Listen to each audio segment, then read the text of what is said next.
Hello बच्चों, आज हम आपको काल के बारे में बताने जा रहे हैं। काल क्या है और काल के कितने प्रकार हैं और उनका प्रयोग किस प्रकार किया जा सकता है, ये आज हम इस वीडियो में आपको बताएंगे।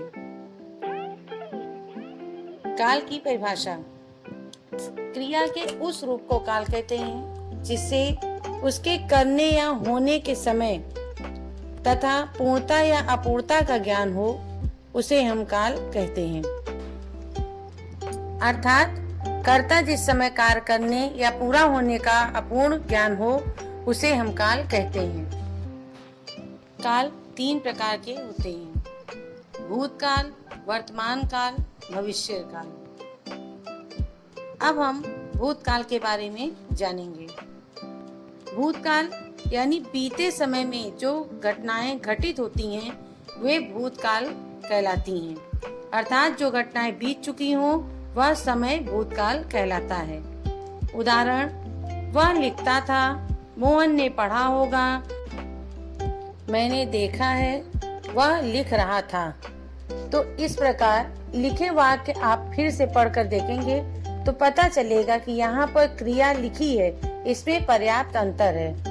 यह हम आपको अगले भूतकाल के उपभेद में बताएंगे।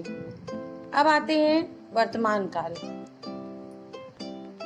वर्तमान काल समय में होने वाली क्रिया से वर्तमान काल का बोध होता है। जैसे मैं खाता हूँ, गीता पढ़ रही है, सूर्य पूरब से उदय होता है, सीता खेल रही होगी। इसमें चारों वाक्यों में क्रिया में पर्याप्त अंतर दिख रहा है। ये रूप परिवर्तन हम इसके उपभेद में देखेंगे। तीसरा, भविष्य काल। इसमें भविष्य में होने वाले घटना के बारे में हमें पता चलता है। जैसे तुम कल पढ़ोगे, शायद वह कल आएगा, वह आए तो मैं जाऊं, तुम पढ़ोगे तो पास ही हो जाओगे। अब हम आते हैं भूतकाल के भेद। भूतकाल के 6 भेद होते हैं। पहला, सामान्य भूतकाल।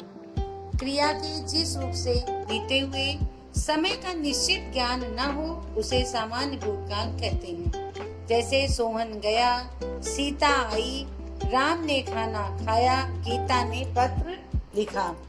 यहाँ पर हम देखते हैं कि भूतकाल में गया था, बोला था का प्रयोग किया गया है।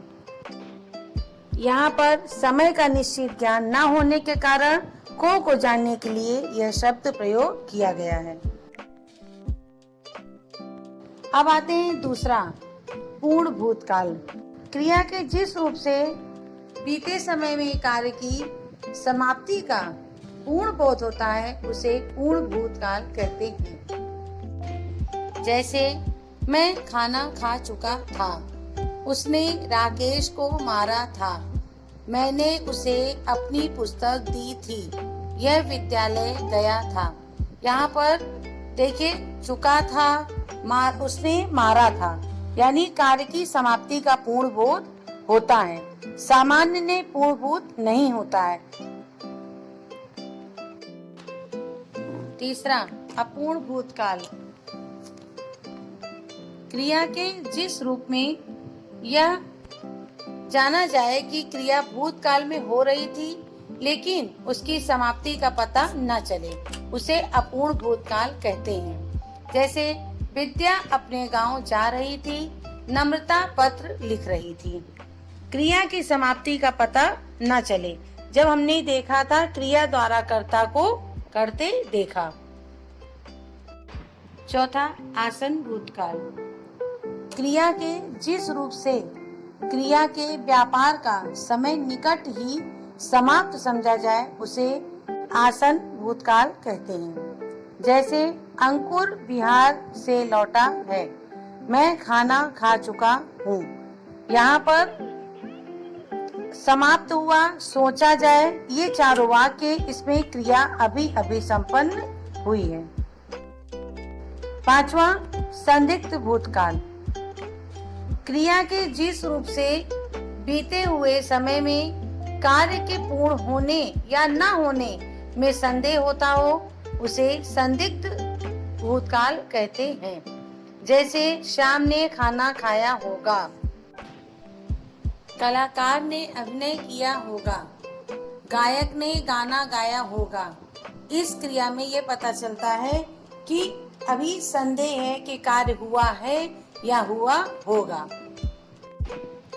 छठा, हेतु हेतु मत भूतकाल। क्रिया के जिस रूप से यह पता चले कि क्रिया भूतकाल में होने वाली थी परंतु किसी कारणवश नहीं हो सकी, हेतु हेतु भूतकाल इसे कहते हैं। जैसे यदि मोहन पढ़ाई करता तो परीक्षा में उत्तीर्ण हो जाता, यदि मैं समय से स्टेशन पर पहुंचता तो गाड़ी में चढ़ जाता। यहाँ पर सभी बातों में क्रिया यानी कार्य होना था लेकिन किसी कारण पूरा नहीं हो सका, यानी अनुपस्थिति के कारण ये कार्य नहीं हो सका।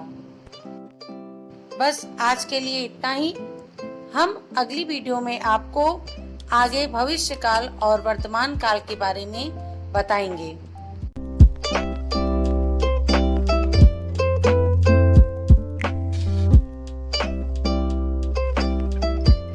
धन्यवाद।